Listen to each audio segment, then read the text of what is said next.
Hey man, you see we're back at it again, man. It's that You Heard podcast, man. Listen, man. You know what I'm saying? We like to have conversations with people who are in the know but know everything, man.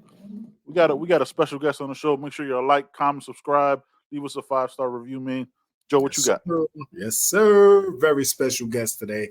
But let's chop it up. Let's chop it up. Let's go.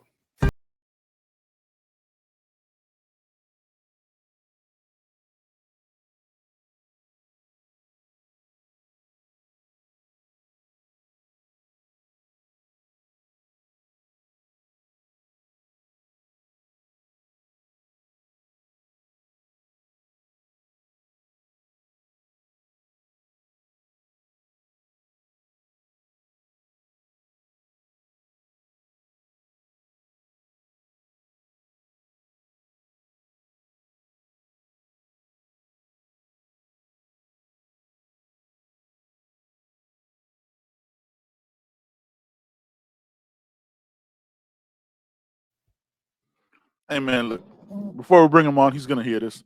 This man's been covering Miami sports since 1998. This man was a high school senior.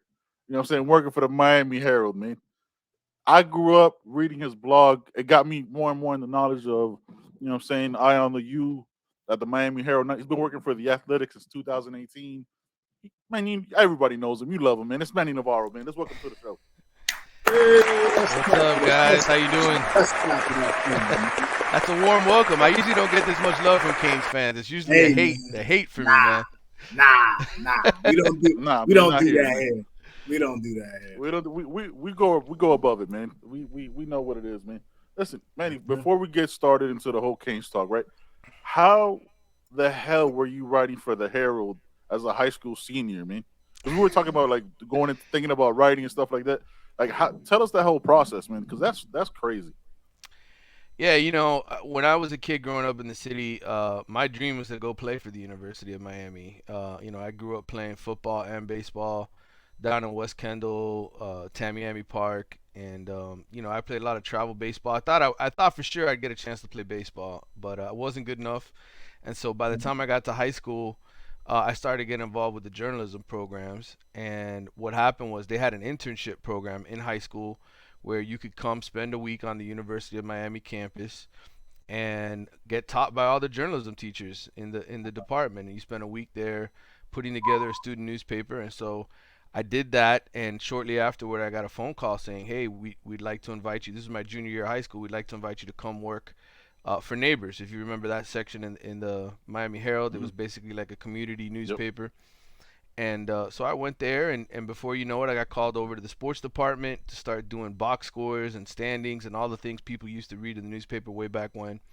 And and I just got an opportunity to start writing and covering high school games, and I covered FIU's first football season. I mean, I was around the Canes basically from about 1999 on. The football team, and covered basketball, covered the Marlins, covered the Heat, covered everything, covered the Dolphins, and Mm-hmm. you know, it's been a ride up. But being a South Florida kid, somebody who grew up going to the Orange Bowl, and living in the city of Miami, I consider it a great honor and privilege that I get to write about the city I grew up in, and the teams that I grew up watching. And so, for all Miami fans who think I secretly went to FSU, because sometimes I tweet out pro FSU things or Florida things or whatever. That's the reality. I ended up going to FIU for college, because that was a school I could afford uh, Yeah. growing up. But Yeah.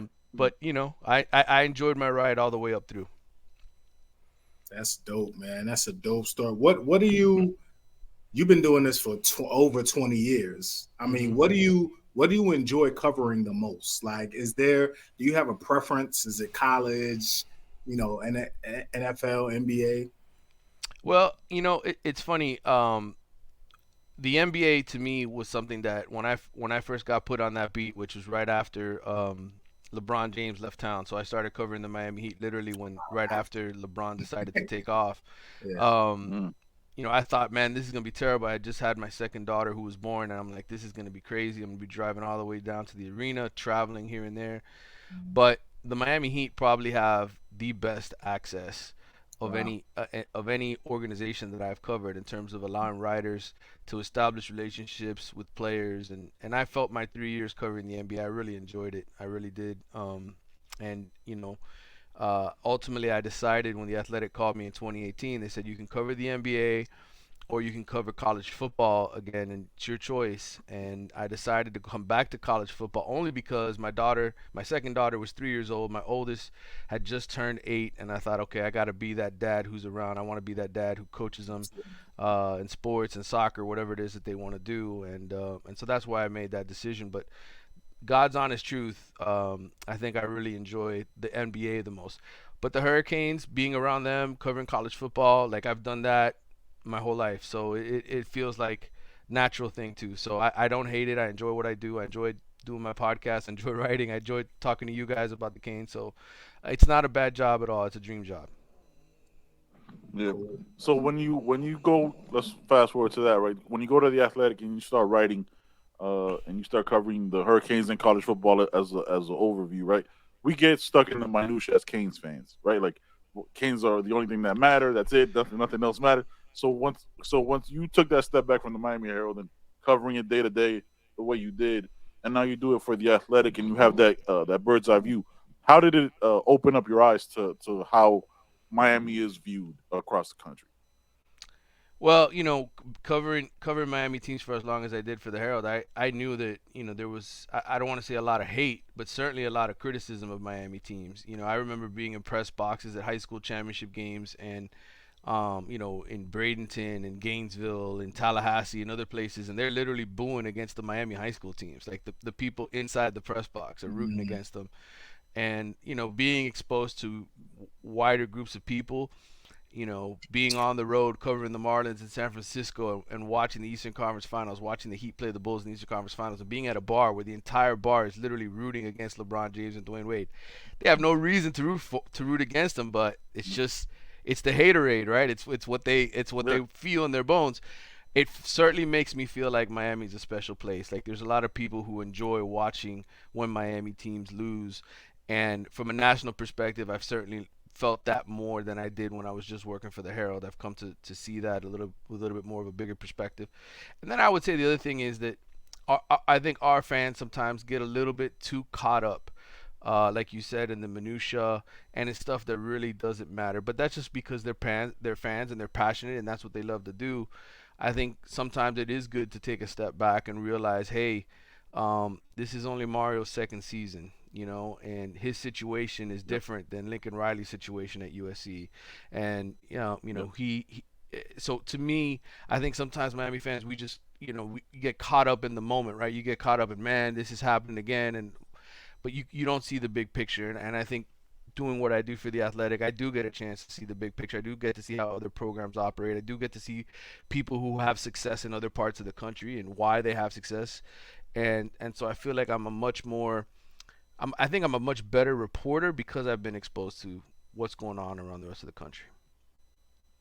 Where okay, do you think that hate derives from, man? Is it because of the hurricane, the football team back in the day Yeah, that everybody's parents hates us, yeah, grandparents, you know what I mean? yeah. I think when you think about Miami sports, right? Like the baseball team when the Marlins won the two World Series, right? Everybody's like, oh, they bought that team. They didn't put the hard yep, work in. They only won a World Series within 6 years of their existence. And then free agency and then getting LeBron and the big three together and how they kind of came out and were just celebrating, not one, not two, not three. It's that Miami swagger. And I think all of that comes back to the Miami Hurricanes of the 80s who did not care, who enjoyed beating Notre Dame and pounding them 58 to nothing or whatever. That whole Mhm. thing I think just sort of created this atmosphere of, hey, those Miami fans, they're cocky and we don't like them, and so it is what it is. I think if you're a Miami fan, you take pride in that. Like, hey, let everybody hate yep, us, right? Let everybody, no, because when love when it. you win, it's only going to be that much more sweeter. And I Yeah, think I think absolutely. that's where the people from outside of Miami. I'm from New York, man, but I'm a Miami Hurricane fan because of that, Hmm. because of the bravado, because of the talking shit and not caring. Like I'm New York. We the same way, Yeah. So when I saw Miami playing Florida State, for the first time, and I'm like, man, this is the team right here. This is my squad right here. Like I fell in love at 10 years old, with Miami, man, all the way in New York. So I think a lot of people outside of Miami, that's how they fell in love, for Right. real. There's no. Yeah, I agree with you 100%, and I think there's certainly a lot of alumni from from Miami that came from New York, came down from Mhm. the New York, New Jersey area, or in the Midwest in Chicago.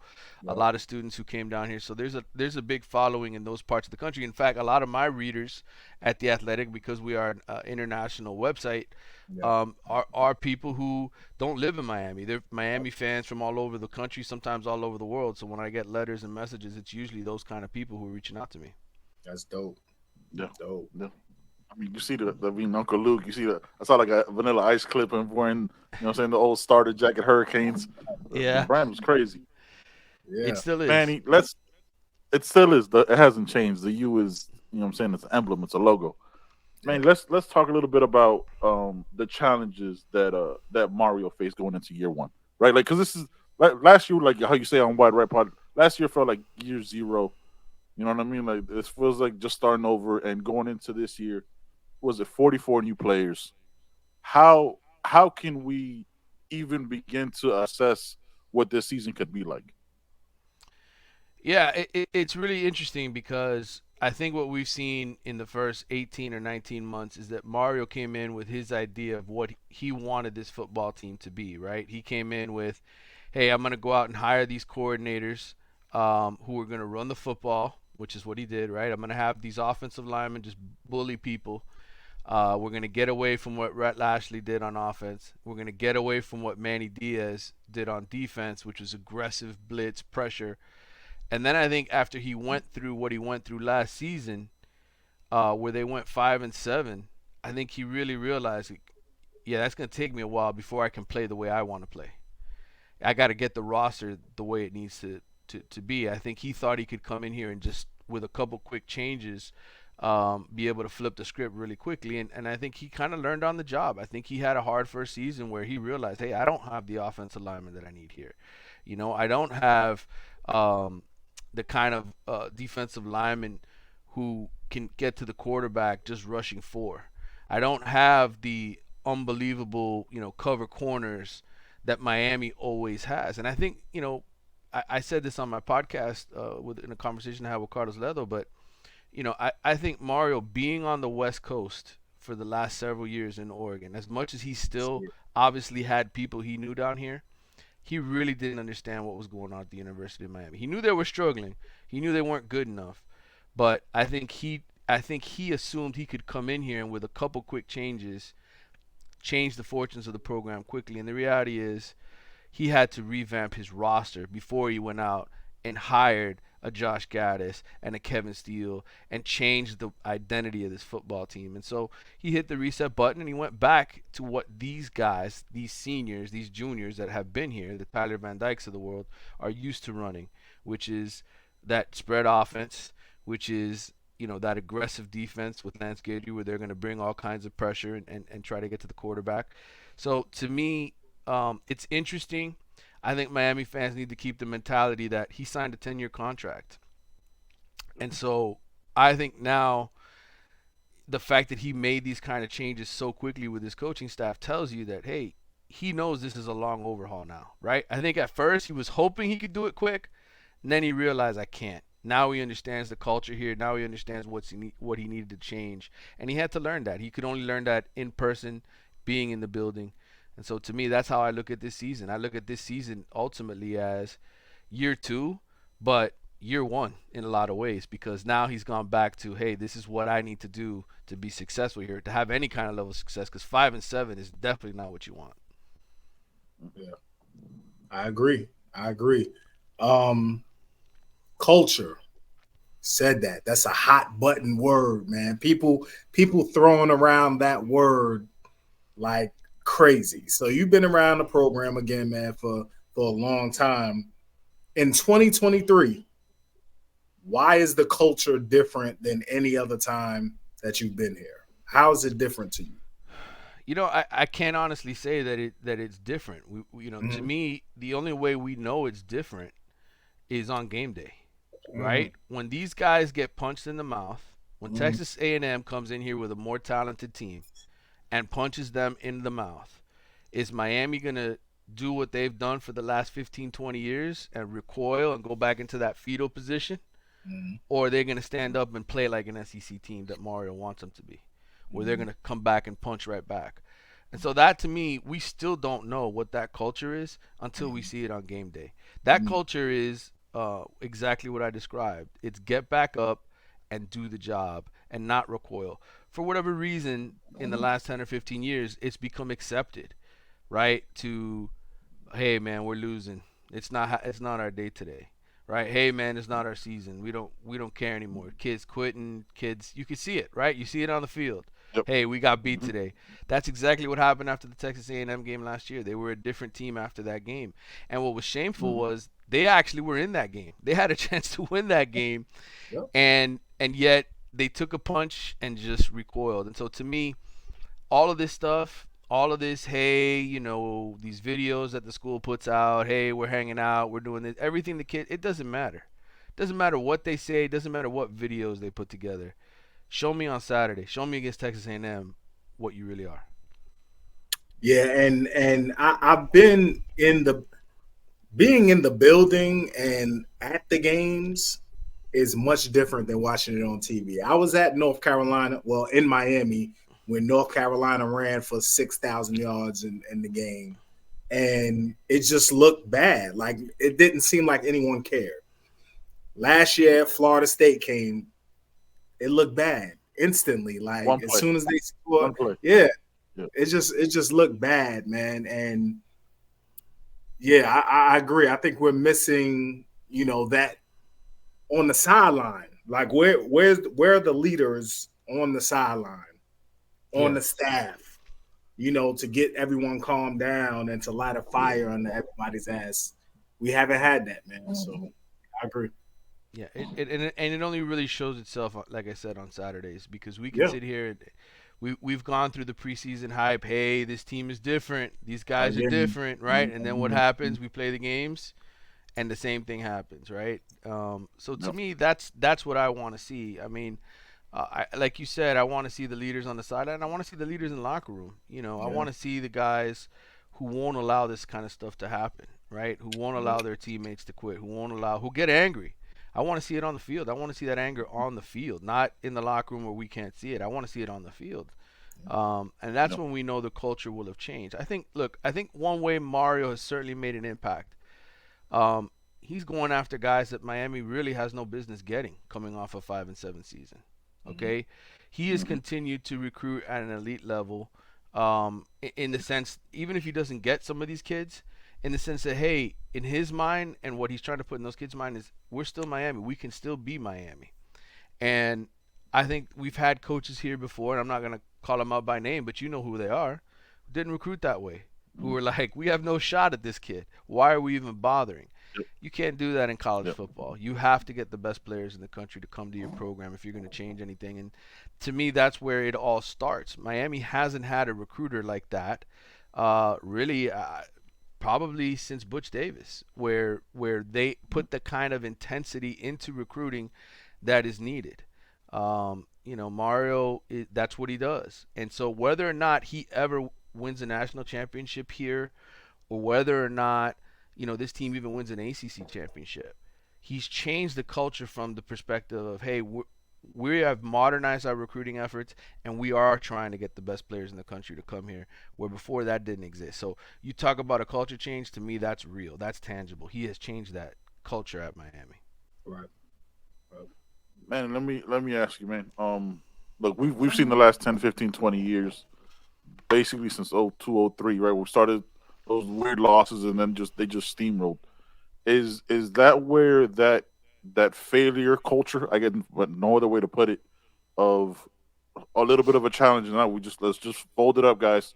Is it because coaches from previous, saying previous coaching staffs would just go after the guys that wanted to come to Miami and never big whale hunting or big fish hunting whatever slogan they want to put behind anything? Is that I where think like the failure of like a get back, right? Like to get back up. It's always been like, hey man, I'm just happy to be here. yeah, I mean, I think you have to look at it through the time lens, how it sort of progressively got worse and worse and worse. I think number one, there was a lot of arrogancy on the part of school leaders, administrators at the University of Miami, who felt that Miami was always going to be able to recruit great players. Miami didn't need upgraded facilities. Miami didn't need to pay assistant coaches because all of Yeah. the players in their backyard, all the best players, all the kids who want to be Hurricanes are going to continue to want to be Hurricanes. And what they failed to realize as it was falling apart after Randy Shannon got fired in 2010, amid, all of that controversy and the scandal, was you have to put money into your program to elevate it. There has to be an Mhm. investment, a financial investment.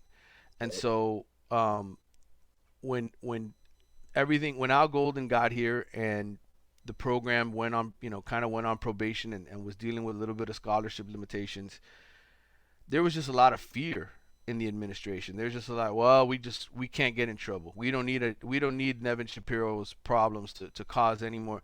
And I don't think that they ever cared about winning during that time. I don't think they ever thought that this would slip into the malaise that it's been, where it went from being, hey, 7, 8, 9 bad years to 2 decades. And Mhm. what happened was they went through the Al Golden years. They figured Mark Rick, he's gonna come save us, right? He's the guy he's been in the SEC. And Rick came in and said, hey, I'm gonna put $1 million of my own money into an indoor practice facility, right? He was the one that Yeah. kind of woke people up a little bit to be like, hey, I've been in the SEC. This is what you need.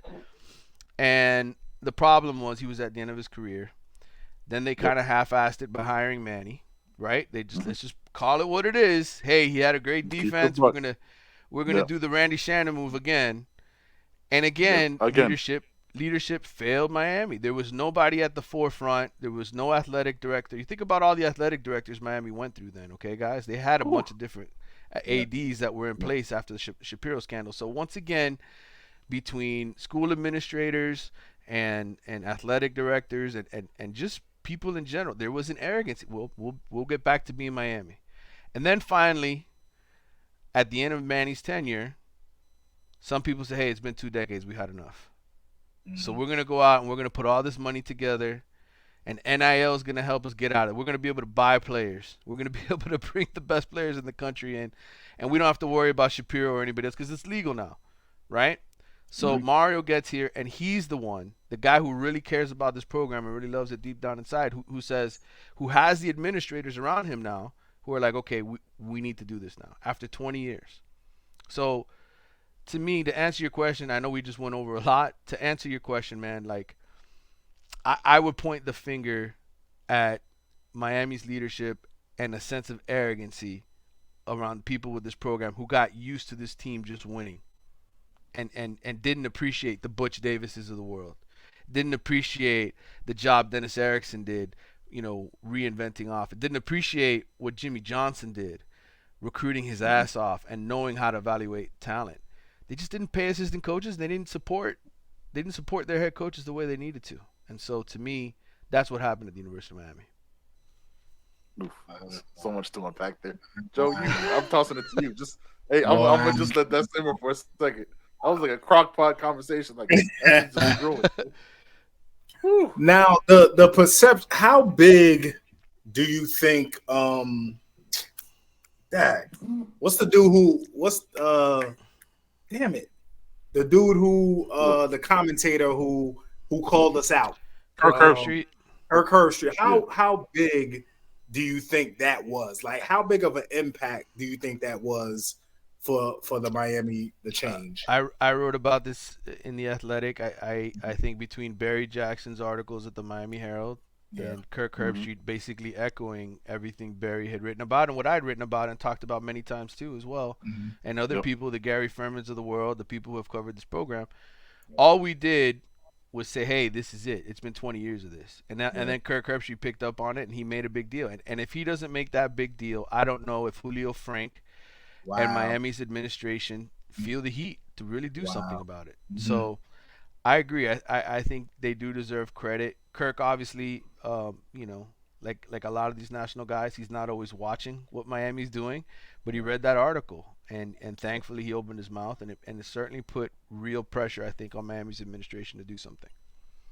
So You when we think win that the goes? chip, we gotta Yeah, have Kurt. We gotta have all of y'all yeah, on yeah. the field at the 50 celebrating, man, for real.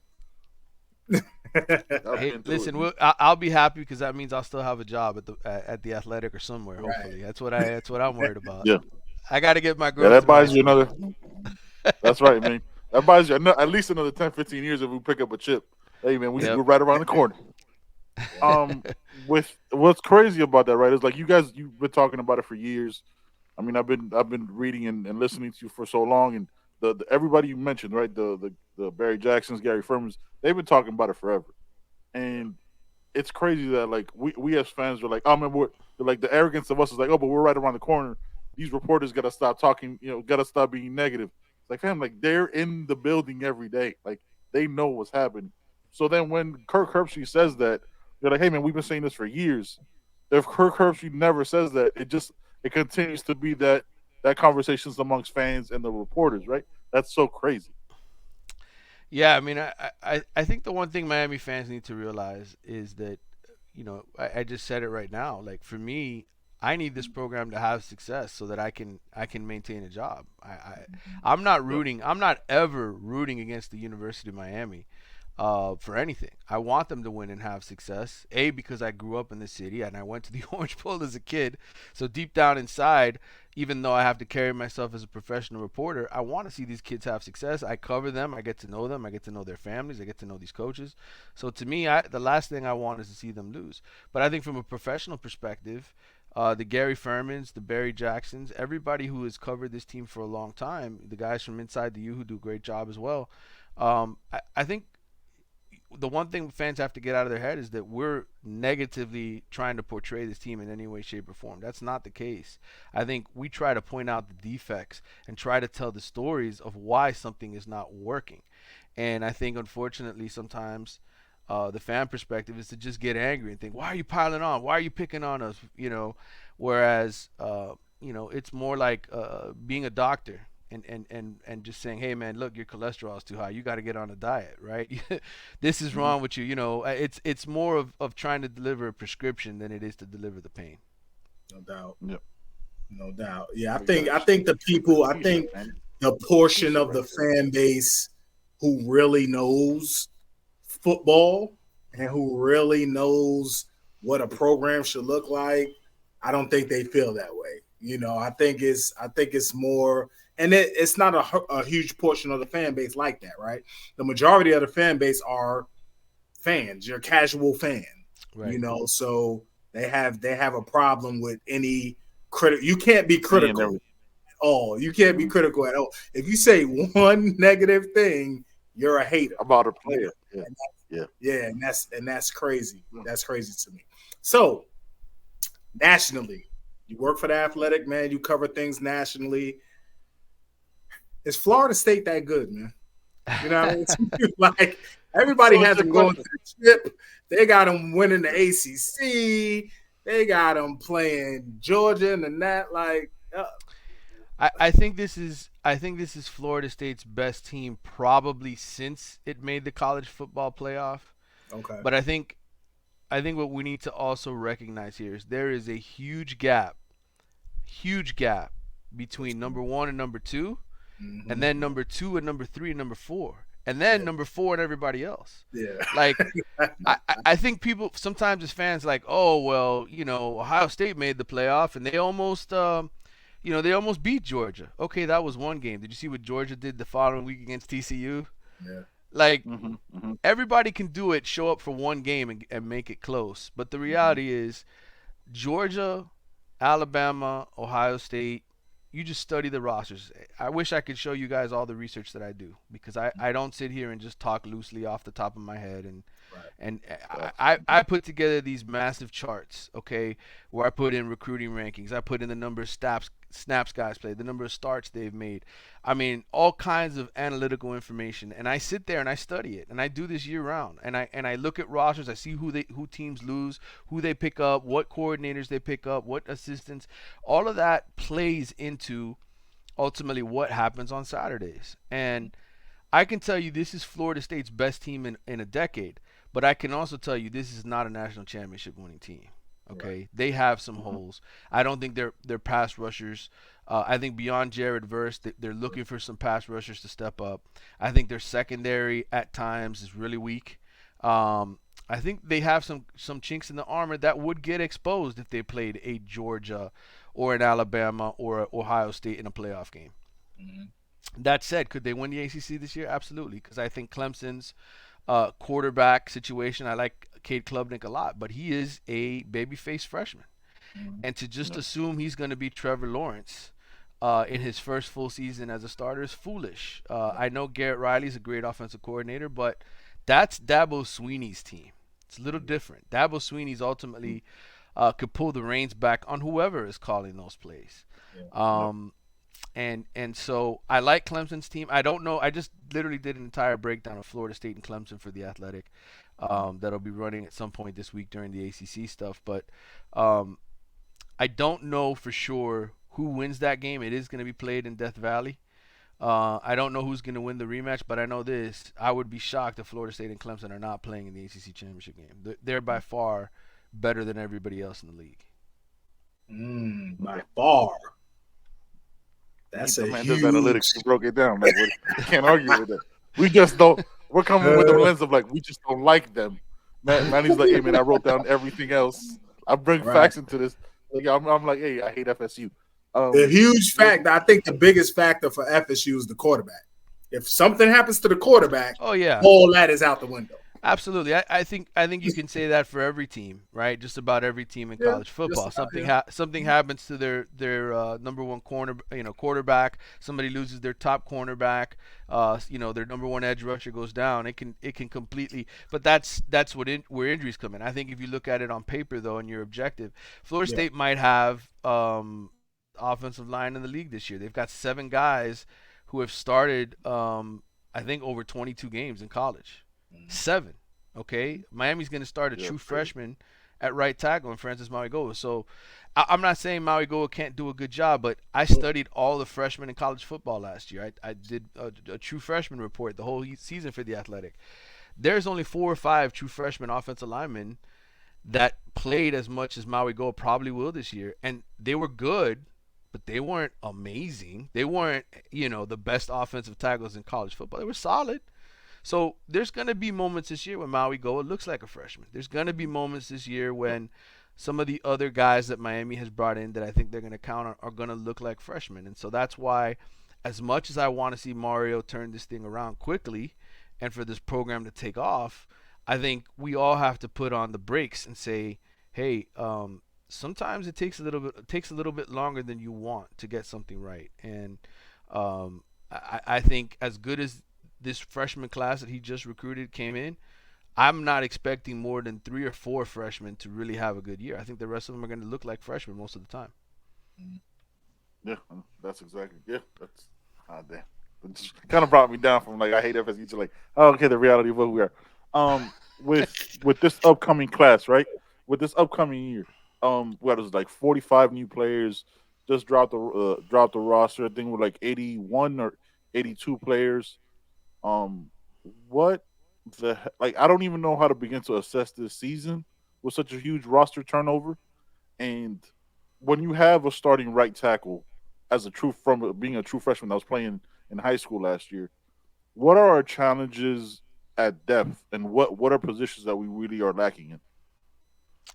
Well, I think when you look at strengths for this team, I think at the quarterback position, Miami is in a decent shape. I think Tyler Van Dyke is healthy and recovered from what he went through last year. I think having Jakari Brown as his backup, you could be in worse situations. Jakari, I think, is going to be a guy that if you had to change the offense and bring him in and make him run it because Tyler were to go out again, I don't think it would be a nuclear disaster for Miami. I think they could probably survive and still become bowl eligible if Tyler went down in week 1. So from a quarterback perspective, I think they're okay. I think from a running back perspective, I think they're going to be better. I certainly think Mark Walton and those guys, the two freshmen that are arriving, AJ Allen, the transfer. I think there's going to be depth at that position to survive further injury, which always seems to happen at running back. There's always a guy that goes down or two. I think receiver they're better. I think they did a good job in recruiting. I thought they did a good job in the portal. I expect the offense as a whole to be a lot better because they're going to score more points, which is going to help Miami right off the bat go from 5 wins in my mind to 8 wins, just because the offense is better. Right. My concern is defensive tackle and cornerback. I think you look at those two positions and you say to yourself, what happens if Leonard Taylor goes down? What happens if Jared Harrison Hunt goes down? Who steps into those shoes? And what does that mean for Miami's run defense?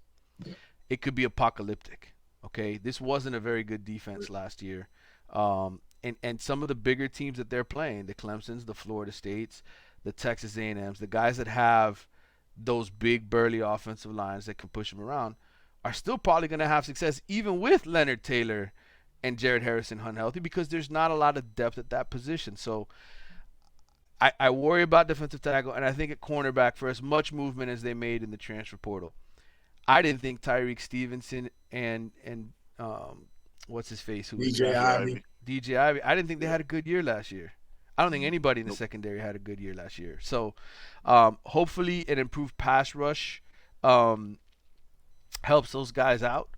But I'm not, again, what happens if Francis Mauigoa goes down, right? Or Francisco Mauigoa. What happens if he goes down at linebacker? What happens if Wesley Besaith can't get on the field? Again, this is not championship caliber depth. This is, hey, I like some of the starters. I think they've improved the starting lineup. I think they've got a better offensive line as a whole, but it's year one with a new coordinator on both sides of the football.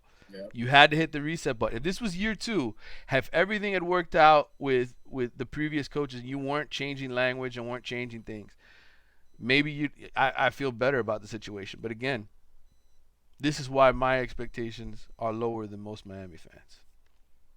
Yeah, no, I agree. I definitely agree, especially with the depth issue, because I'm worried about D tackle depth and interior lineman depth. Like, if Matt Lee, God forbid, if Matt Lee goes down, what happens? If two guards go down, what happens? So I definitely agree with that. But in the ACC, right? So Clemson, Florida State. After that, who else? Like I think the ACC. Well, I think you need to remember a couple of things. Miami, I don't think, has Pittsburgh on the schedule this year, so they don't need to worry about Pat Narduzzi. But Pat Narduzzi's teams, to me, I can count on Pat Narduzzi to always put a good team together. Sure. Okay. Mm-hmm. I think you have to respect the job that they've done at NC State. I know Miami's beaten NC State 2 years in a row, but I still think that's not an easy game on the road in the middle of the season. Mm-hmm. I think certainly playing against Drake May, who's in my mind one of the top 3 quarterbacks in the country. That's another tough ball game on the road. Mm-hmm. And then Louisville, where Jeff Brom is taking. Louisville's a talented squad. I just finished breaking down Louisville's roster. They actually got a lot of offensive linemen through the portal. They got some new receivers. They got some guys on defense. And Brom, he had success at Purdue. He wasn't a bad coach at Purdue. So I think there are 6 games in my mind Miami can lose this season. Mm-hmm. Do I think they're going to lose all 6? No. But I would say I don't expect them to beat Texas A&M. I don't expect them to beat Florida State or Clemson. And I think the other 3 games that I mentioned, NC State, Louisville, and North Carolina, are all going to depend on who's healthy and who has their act together that week. So let me ask real quick. Texas A&M, my co-host knows how I feel about Texas A&M, man. I feel like they get. Why did you just say you don't think we're going to beat Texas A&M? Other than they have more talent, absolutely, they've recruited better, but they've been trashed like us for a long time. Well, I think you have to look back for a second and say to yourself, yes, last year they had a terrible season. They went 5-7. But I look at Jimbo's track record and I look at the fact that he finally handed the offense over to a very good offensive coach in Bobby Petrino, and the fact that they've got a legitimate 5-star quarterback in Connor Weigman, who Miami did not face last season. They didn't have to worry about him when it was 17-9 and they had a chance to win that game. Right. And they've got some elite receivers. And I look at that roster and I say, those kids are older. They're coming off the disgust of a 5-7 season. And if you go back to the year prior, right, Texas A&M, they were down here winning the Orange Bowl. So it's not like they're that far removed from having success like Miami is, right? Where, hey, these guys, they've had one 10-win season in 2 decades. Texas A&M put some respect on their name a little bit. Put a little bit of respect on Jimbo Fisher as a coach because, yes, they sucked last year and they deserved all the criticism they got. But the man made changes, and I thought he made a great hire. Put some respect on his name. Yeah. Yeah. Jimbo's He been did there. win a national championship. He is a national Jimbo's championship been winning there. coach. How long has Jimbo been there? About 5 years. 7. I think this is year 6 or 7 for him. 6 or 7, and I mean, he just got a huge contract. He's not going anywhere. He's had a long time. I think what you're seeing with Texas A&M is what would have happened if Florida State would have gotten into the SEC. The same kind of struggles. They wouldn't have been a national championship winning program.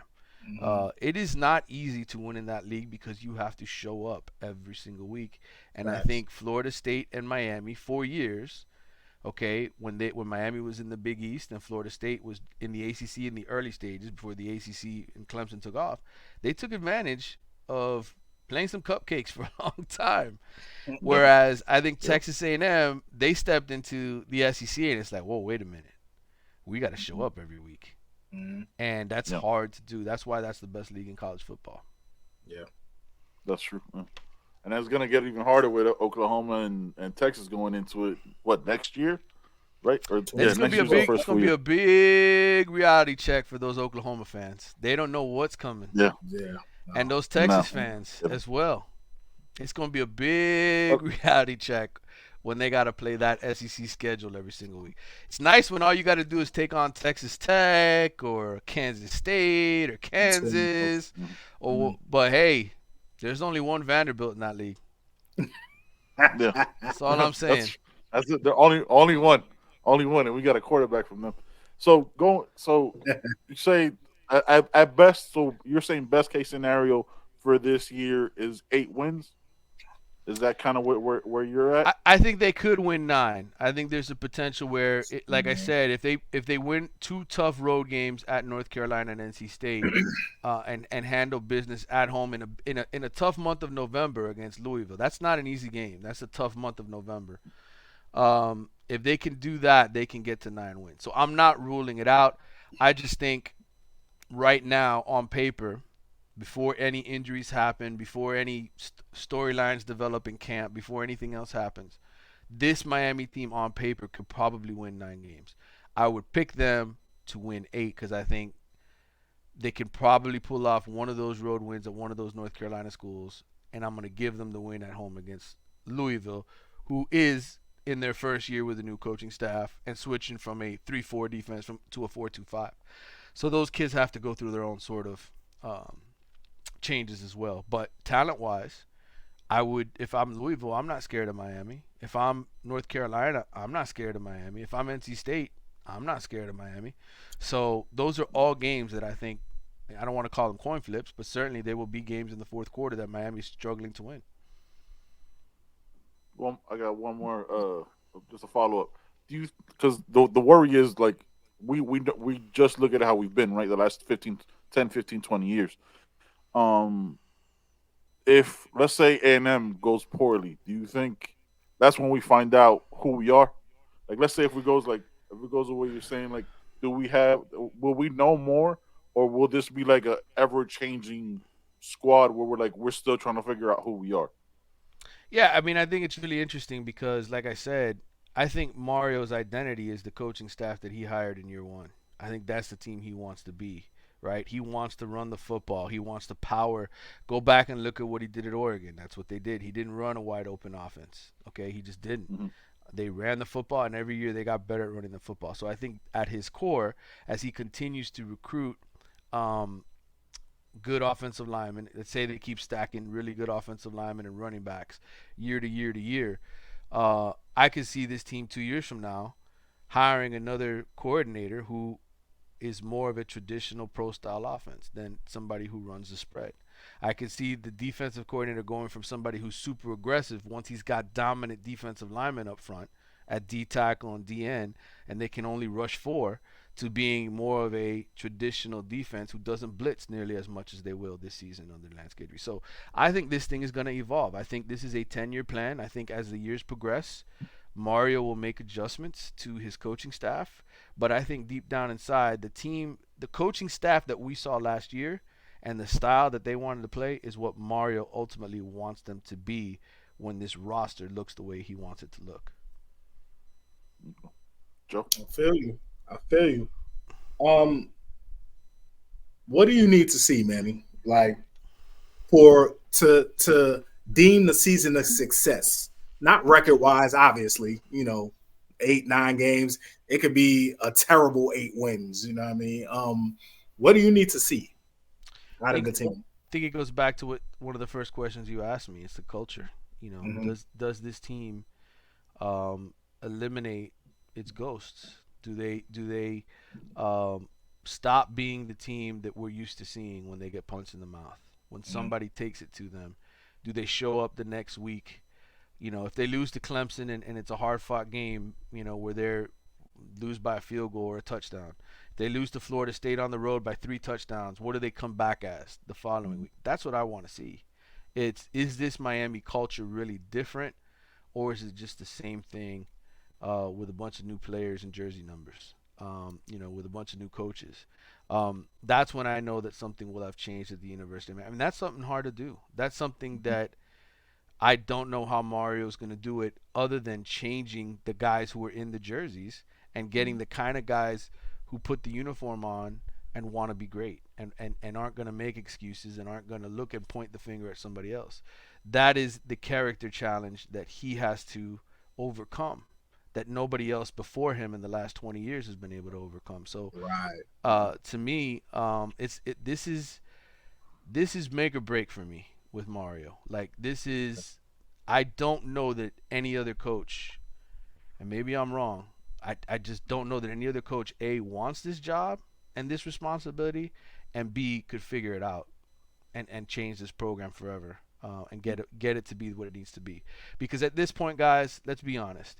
The SEC and the Big Ten are creating distance between themselves and everybody else financially. Sure.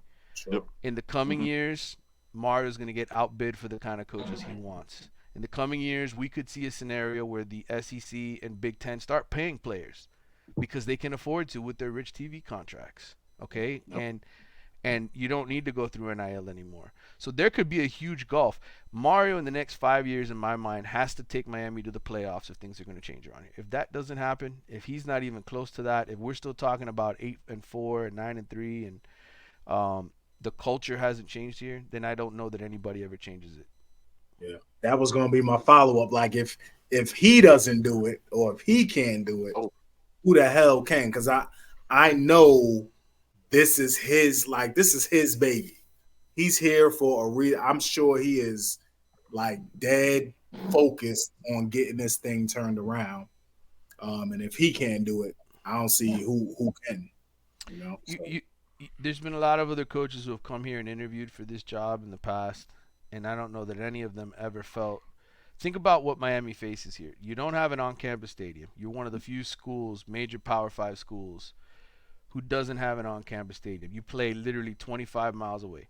You don't really have much of a ambiance at that stadium. Let's be honest, guys. Okay, mhm. that place is empty half the time, right? We're not. I'm not trying to Mhm. disparage anybody or make fun of anybody. It's the truth. That place is cavernous. There are times when they have to put out tarp to cover up the empty seats in that sure. place. Okay, Yeah. um, the facilities until now, until this recent push where they're going to upgrade everything, have been terrible. Okay, Mhm. underwhelming compared to other schools, other Mhm. serious football programs. So this is it. This is the time. This is the time where Miami has to show up and change. And so I kind of wish Mario had been hired 5 or 6 years ago five so he years could ago, have a right? head start on this. Mm-hmm. But Yep. unfortunately, he was in the position where he was at Alabama with Nick Saban and kind of earning his stripes, I think, reestablishing himself. And so it played out the way it played out. But, it's now or never in my mind. These next 5 years is super important for Mario Cristobal and for Miami's athletic program to take it to new heights. And if they can't get there, I don't know that they ever will. Manny, last question, man, before we get you up out of here, because it's not just so being in the playoffs is one part of it, right? He still has to get in. They still have to, by all numbers and all finances, they have to get into a different conference, right? Like they have to become a brand again and a logo that's recognizable that people remember and go into a Big Ten or an SEC because if they're in the ACC making what 20 to 30 million or $50 million less than those other, you're not gonna get the quality of coaches that you want because everybody else has more money. Right. And I think forget the coaching. I think just in general, people are going to look at you as a second tier program. Up until this point, it's been the Power Five, right? You can say, hey, there's Power Right. Five conference, right? A kid signs with a school. Hey, I went to a Power Five school, right? Well, what's going to happen the next couple of years, which has already been happening, is hey, I only want to go play in the SEC. Mm-hmm. I only want to go play in the Big Ten, right? I only want to go play for Ohio State or Michigan. You know, there's going to be a bias that's going to be created here in the next few years from just a recruiting perspective that might be insurmountable, which kind of exists for the group of five schools now, right? Like you've heard Yep. kids say it before, I'm not going to go play for UCF. They're a group of five school, right? Well, now they're a power five. And just as they're becoming a power five, what happens? It becomes a power two. So Yeah. it, it Becomes it's a it's huge it's too. Yeah. yeah, Yeah.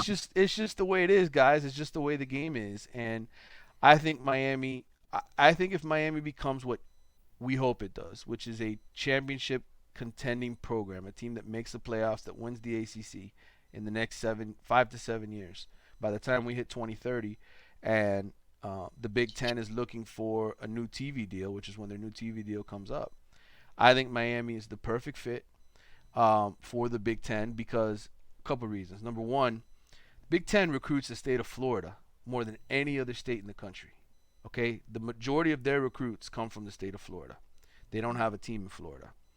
The TV market between Miami and Tampa. Okay, I think USF, by the way, if they get their act together, could also be a team the Big Ten looks at. They're both AAU schools, okay, which is high academic universities.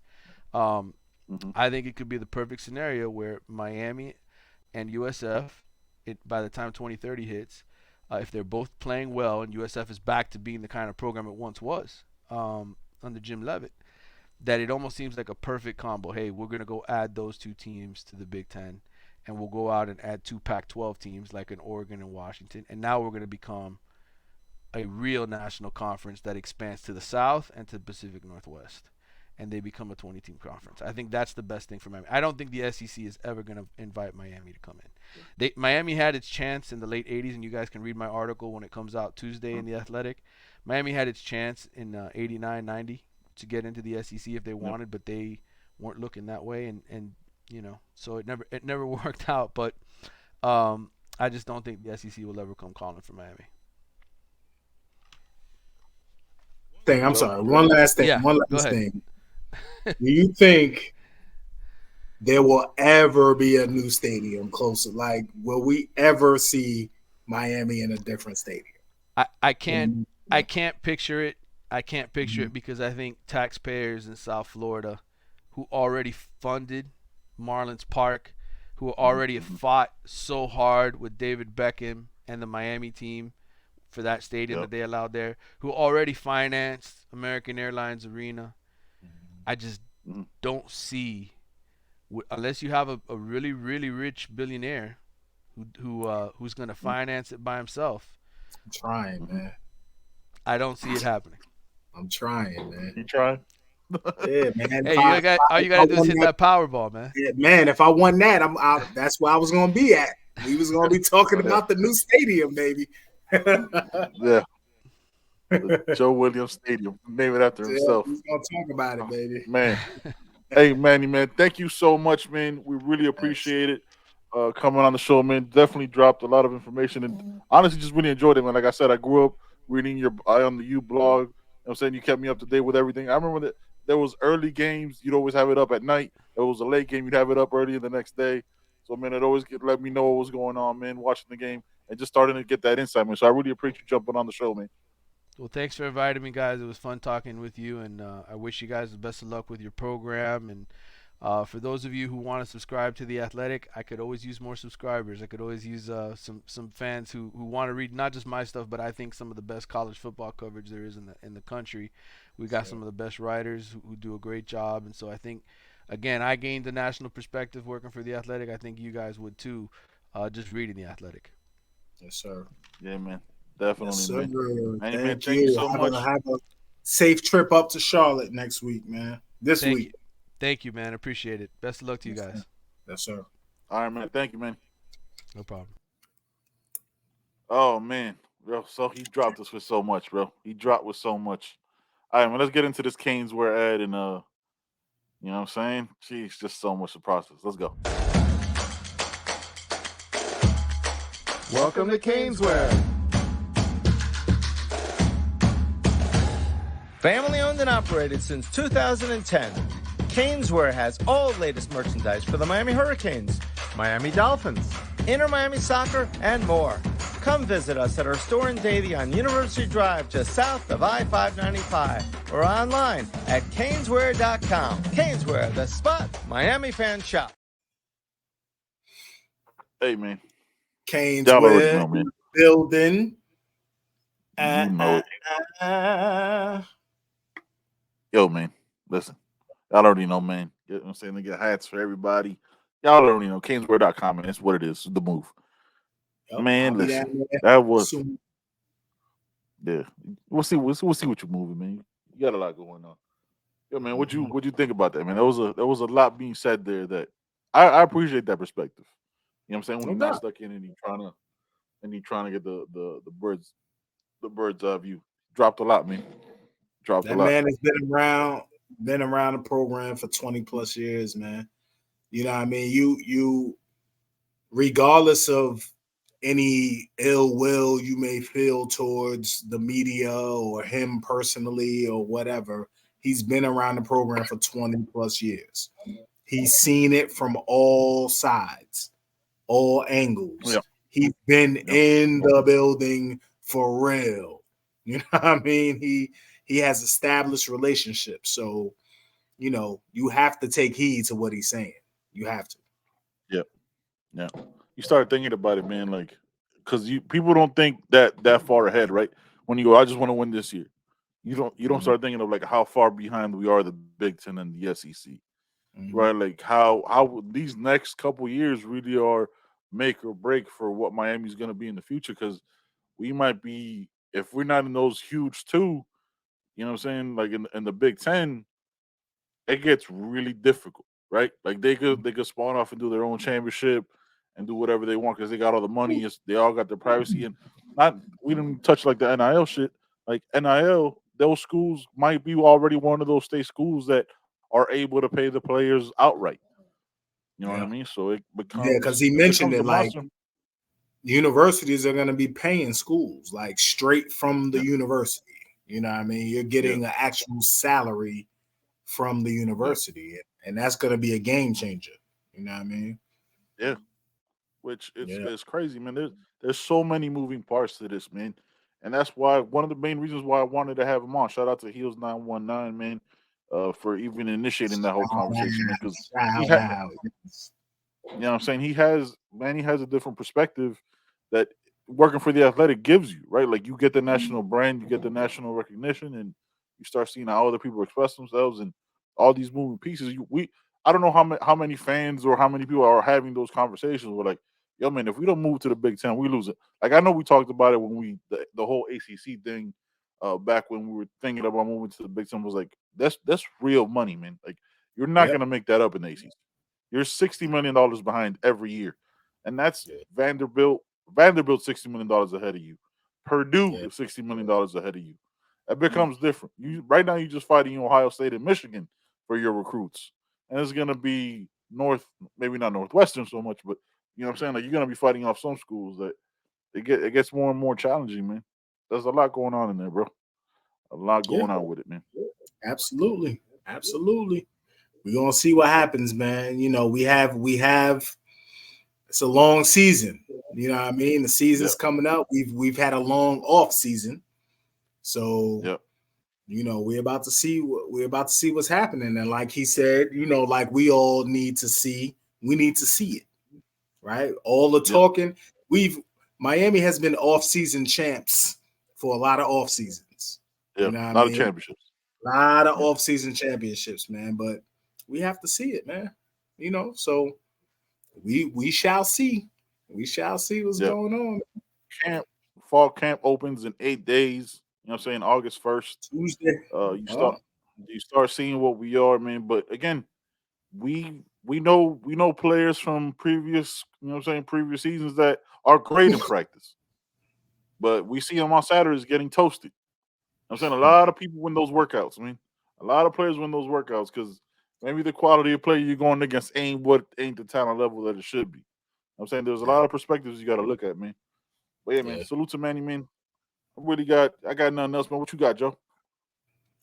Oh man, nothing, man. Nothing. I can't wait. I'm ready for this joint to start up, Mhm. man. I am Yeah, so ready. So ready, man. yeah, man. Can't wait to see it, man. We don't have Can't any wait to see what we. questions or we don't have Nah, any we got no questions. questions because we, you know, what I'm saying we were having Manny on, so just kind of wanted to, you know, what I'm saying focus on that conversation. You got to be ready, man. You talking to that's like Gabby said, that's a big J journalist. So we weren't trying to Mhm. come out here being unprepared. We wanted to be ready, so we made that the focus, man. Hey, man, Yeah. you know what it is, man. It's that You Heard podcast, man. Like, comment, share, subscribe. Leave us those 5-star reviews. We up out of here, man. Peace.